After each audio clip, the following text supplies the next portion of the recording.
Hey all, what's up? It's Amanda and I'm back with another video. So today's video is going to be my April wrap-up. I always forget the month, even though I know what I'm here to do. I just always forget the month that I'm going to be talking about. Anyways, whatever. Like I said, we are going to be talking about all the books I read in the month of April. So without further ado, let's get right on into the video.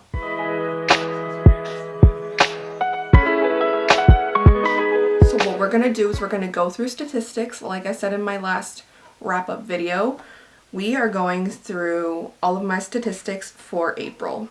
Okay, I'm looking at the statistics on my story graph, which I always have linked down below, by the way. So I always have my social medias linked in the description. I have Instagram, Threads, TikTok, Goodreads, and the story graph, so follow me or friend me on all of those. But anyways, I read 11 books in the month of April. That equaled 2,798 pages and 11.17 hours. My moods, the top 4 were funny, emotional, adventurous, and lighthearted. The pace says that 64% of the books were medium paced and 36% were fast paced. For page number, 56% were less than 300 pages and 44% were 300 to 499 pages long. For audiobook length, it says that 100% of the books that I read via audiobook were between 8 hours and 15 hours and 59 minutes. For this statistic, it is accurate that 100% of the audiobooks that I read were between that length of time. But it also says that I only read 2 books via audiobook, which is false because I normally read every book that has an audiobook. I will read it physically and with the audiobook. So I do it in tandem together. So I didn't read just 2 audiobooks. I read like multiple audiobooks this month. So my fiction versus nonfiction, 100% of the books that I read were fiction books. So my top genres were romance. I read 5 romance books. I read 4 fantasy books, 3 LGBTQIA+ books, and 3 contemporary books. And then the rest you can see up here. Or up here. I don't know where I put it. As far as tags, I tag all of my books so I can track where I read them from. So I have all the books that I own, all the books that I borrow from the library, and then all the books that I have that are ARCs. So it says here that I read 5 of my owned books. I read 5 library books, and I read 1 ARC. For format, like I said, this one is a little incorrect. It says I read 73% of the books via print, and a lot of those books that I read via print are also audio, so the print and audiobook percentages should be a little different. But nevertheless, this pie chart says that I read 73% of my books via print, I read 18% via audiobook, and I read 9% via digital, which the digital is correct because the digital was the ARC that I read, and I only read 1 book digitally this month. And as for star ratings, I only had 1 5-star this month. My average rating was 4.09. I did have 3 4.5 stars, which we'll get into. I had 1 4.25. Oh wait, no. I had 2 4.25 stars.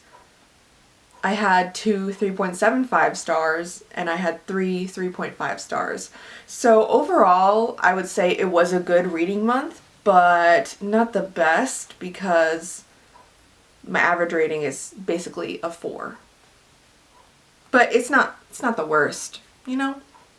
I'm happy with the reading month I had in April. Alright y'all, so to get into the books, I want to go through all the books that I don't have first, which happened to be basically all of the first couple books that I read. So the first book that I finished in the month of April was Wrong Place, Wrong Time by Gillian McAllister. This one I read via audiobook only.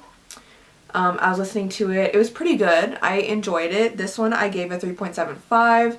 I thought it was very interesting and there were a lot of twists and turns throughout the way, but ultimately I didn't think it was a 5-star. I didn't even think it was like a 4-star. It was 3.7, a solid 3.75. It wasn't anything outstanding or anything that I'm going to remember long term, so that's just my rating. So for Wrong Place, Wrong Time, this book follows a mother who on Halloween night sees her son coming home from like trick-or-treating or whatever, and then he ends up killing someone. And so she goes to sleep, wakes up the next day, and it's the day before Halloween. And then she's kind of going back in time every day that she wakes up to try and uncover more secrets and uncover what actually happened, why her son ended up killing someone on Halloween, and how to prevent it, essentially. So I thought that was interesting. It was an interesting premise. But like I said, I don't know, I just didn't feel connected to the characters. Like, I predicted some of the stuff that was happening as well. Maybe like a page before it happened, but also I was like, I predicted it. So, but I don't know. I gave it a 3.75. That's not a bad rating. I would recommend it to people ultimately. I think it was a very inventive thriller. I'm just not in a thriller mood right now. Next I read Fina by Nino Cipri. This is in the Littenverse, which so far only has 2 books in the Littenverse.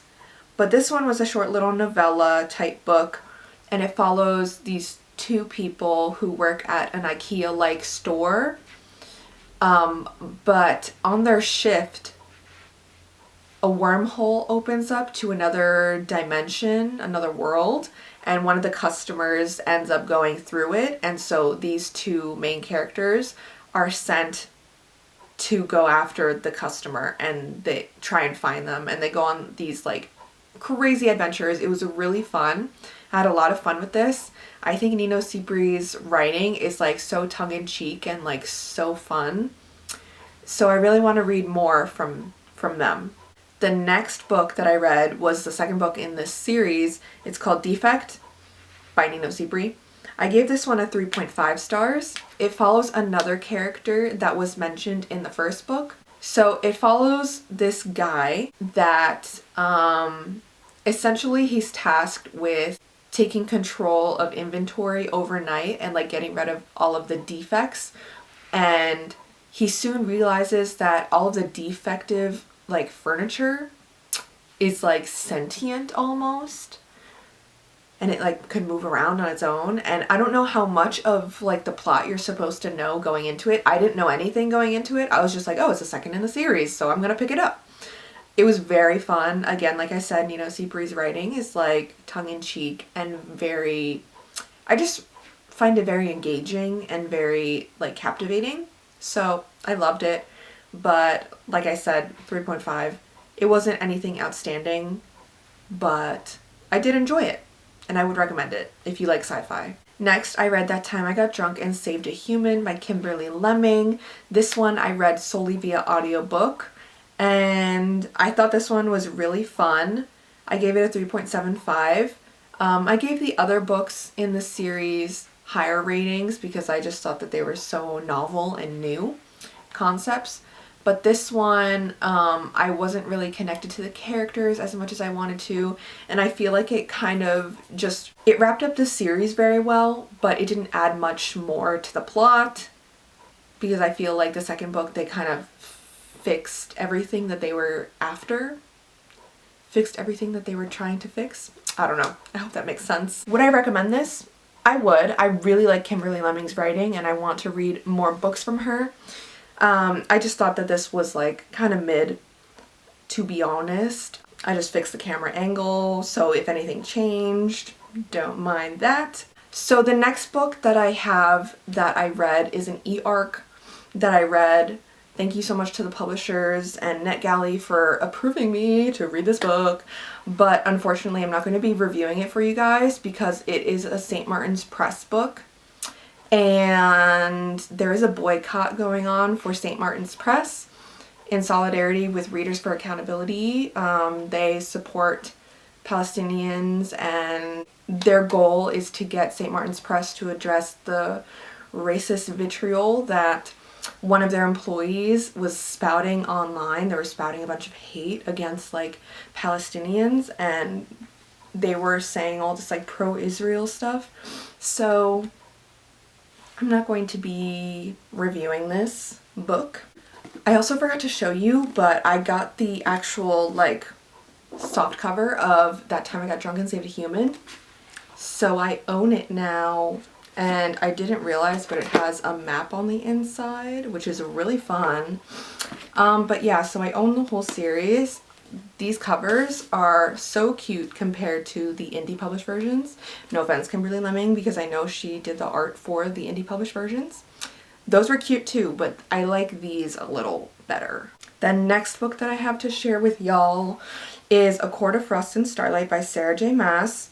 This is the little novella that follows a court of war and ruin, and basically it follows the gang and kind of ties the story from the first trilogy to A Court of Silver Flame. It ties the stories together, so it's not just like a stark jump from Act of War to A Court of Silver Flame.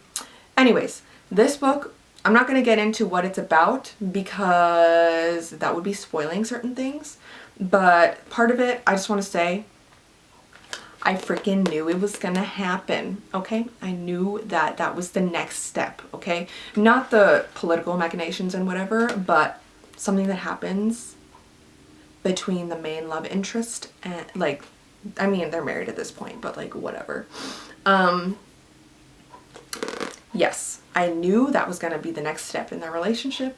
I just knew it. I mean, one can assume based on the trajectory of the relationship, but I just had to say it. I knew it.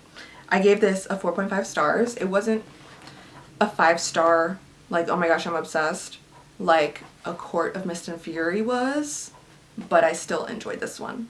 The next book that I read is my only 5-star this month. This is Lightfall, Book 3, The Dark Times by Tim Probert.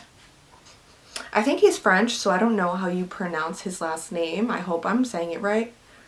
But anyways, this, like I said, is book 3 in the Lightfall series. This is like a cozy but action-packed fantasy story. We are following Bee and Cad as they travel around Urpa. The beginning of the story, like the first book in this graphic novel series, they are trying to find Bee's grandpa or whatever, who is the pig wizard.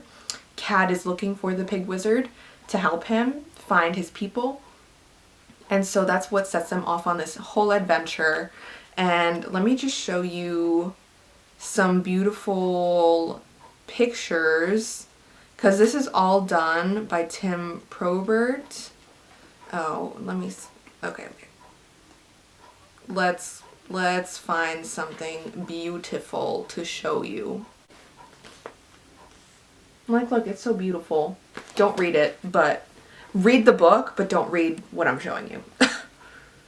I don't want y'all to be spoiled. But anyways, I just find like the colors and the actual illustrations are so beautiful, and he does it all himself, and I'm just like dying for the 4th book. I might reread this series again this year. Again, like I've reread it before. I might reread the series for the first time this year, depending on if he announces book 4 this year. I don't know. But I really am itching to reread this series. Like I said, this is my only 5-star of the month, and it's a graphic novel series, continuation in the series, and I really love it. I just think it's like so fun. It's technically a children's graphic novel, but I love it. Next, this is the last book that I don't have physically with me because it was a library book. I read A Good Happy Girl by Marissa Higgins. So this book follows our main character. I forget her name. It was kind of forgettable. But, so the main character, Helen, is dealing with a bunch of family trauma as her parents are in prison. And she decides, I think she's in her like 20s, and she decides to start up a relationship with this lesbian couple. And so it's about their relationship, as she's kind of masochistic.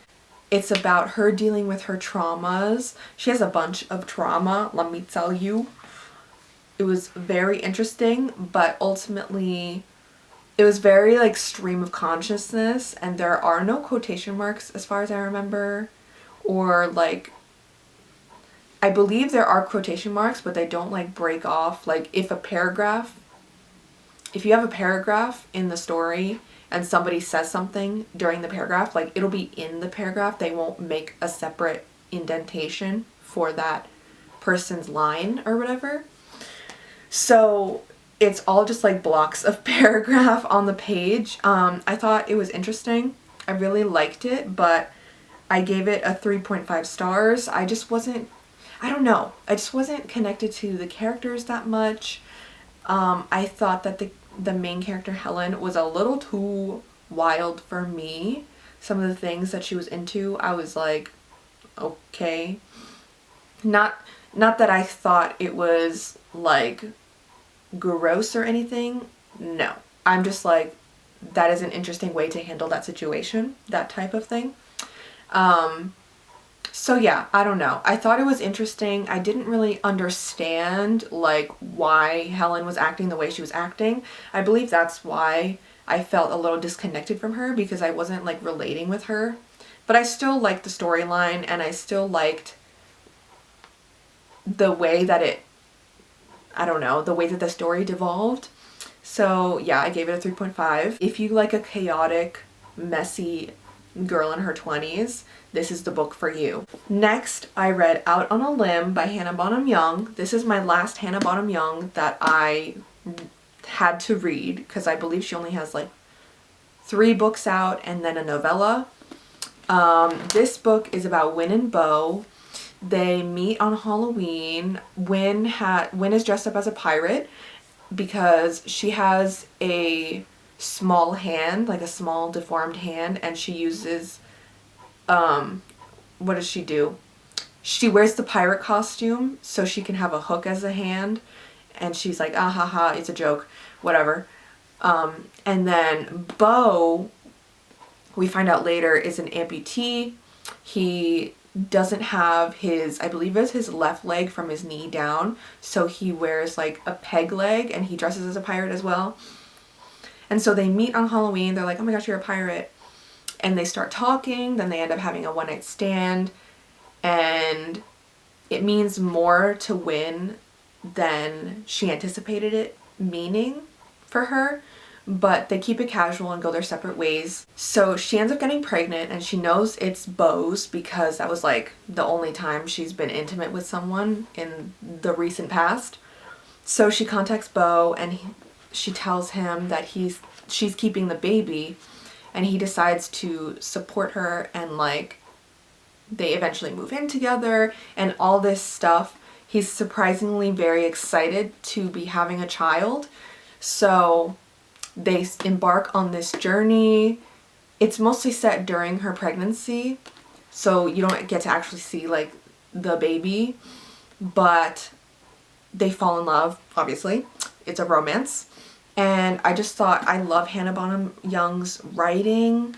I just loved it so much. I gave it a 4.5 stars. I think this is like one of my faves from her, and I can't wait to read more from her. Okay, so this book, I snuck it in at the end, I did, was my pick from my TBR jar. This is what the slip is. The book is The Graveyard Book by Neil Gaiman. This is like a middle grade book as far as I'm aware, about a boy named Nobody Owens, and basically the beginning chapter is the night that his whole family gets murdered by this guy named Jack. Nobody Owens ends up escaping like the guy Jack, and goes down the street to the graveyard and gets basically saved by the ghosts of the graveyard. It follows him growing up in the graveyard and all the different trials and tribulations that he goes through, all the different challenges he faces, and all the people he meets. It's very interesting. It went a different way than I was expecting. There was a whole plot line that I was not expecting at all, that kept following throughout the whole book. But yeah, I enjoyed this. I gave it 3.5 stars. Ultimately, it wasn't anything outstanding, but I did enjoy Neil Gaiman's writing. I believe he also narrated the audiobook version that I read. So I thought it was interesting. I liked it. I think it was the right amount of like a little spooky and eerie for like a child to be reading. But yeah, as my first Neil Gaiman, I'm glad I read it. And I think it was a good starting point for Neil Gaiman's writing. I can only assume it gets better from here because this is one of his older works from like the 2000s. You know what I mean? So let's see. Yeah, this is from 2008. And I believe the only other books that he wrote were Coraline, M is for Magic, and Stardust. Aside from any of the illustrated books that he has. Anyways, I'm going on a tangent. Basically, I enjoyed this, I recommend this, and I'm excited to read more from Neil Gaiman. And lastly, the big pre-order of the month, y'all can probably tell what book I'm talking about. I got to read Funny Story by Emily Henry. I read it like almost immediately when I got it. I think I picked it up like 2 days after I received it, or like, no, I think I started reading it the day I received it. Anyways, that's besides the point. This story follows Miles and Daphne. Essentially, Miles and Daphne were both dating other people. Miles was dating Petra, Daphne was dating Peter, and she was engaged to Peter.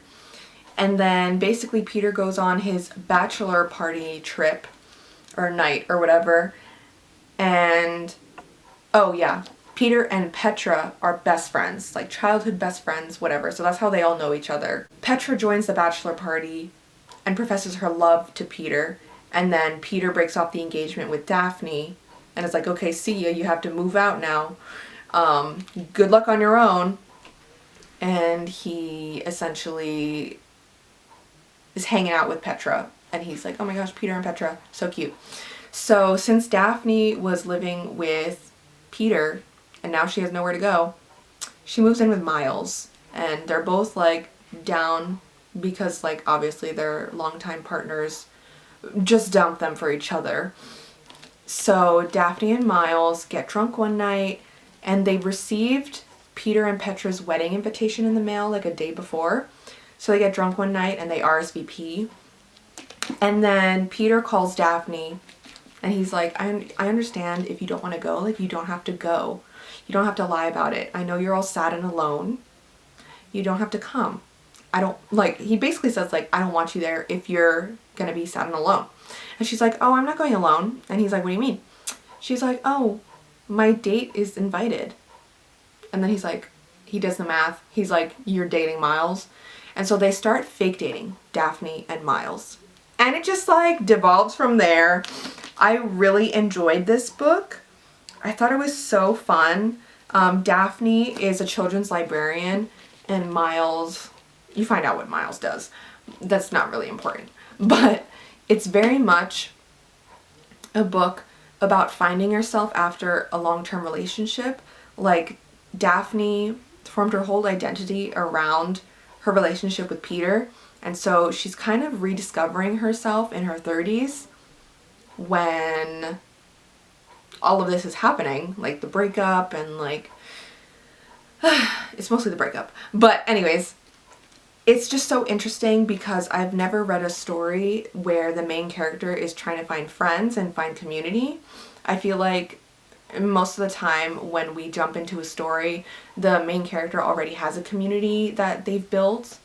But it was just so reassuring to see, like, Daphne's 33, I believe, in this book, and it was so reassuring to see a 33-year-old finding community and finding friends and struggling with that, but also like navigating that as well. I feel like we don't normally see that side of like friendships.